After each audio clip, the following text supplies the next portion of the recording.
દિલ્હીમાં થયેલા બોમ્બ વિસ્ફોટની ગંભીર ઘટના બાદ સમગ્ર દેશમાં ભયનો માહોલ છવાઈ ગયો છે। ત્યારે ગુજરાત રાજ્યમાં સુરક્ષા વ્યવસ્થા મજબૂત બનાવવાના સૂચનો મળતા જ પંચમહાલ જિલ્લાની પોલીસ એક્શન મોડમાં આવી ગઈ છે। ખાસ કરીને યાત્રાધામ પાવાગઢ અને રાજસ્થાનની સરહદે આવેલો આ સંવેદનશીલ જિલ્લો હોવાથી પોલીસે સુરક્ષા ચુસ્ત કરી દીધી છે। પાવાગઢ પોલીસે આંતરરાજ્ય સર્કલોમાં સઘન ચેકિંગ શરૂ કર્યું છે। જિલ્લાના તમામ મુખ્ય પ્રવેશ દ્વાર, હાઈવે, સર્કલ પર ચેક પોસ્ટ ઊભી કરીને વાહનોનું સઘન ચેકિંગ હાથ ધરવામાં આવ્યું છે।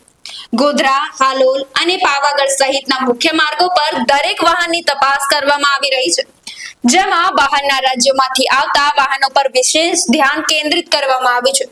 શંકાસ્પદ જણાતા વાહનો અને મુસાફરોની ઓળખાણ, ચકાસણી, પૂછપરછ અને સામાનોની ઝીણવટભરી તપાસ કરવામાં આવી રહી છે।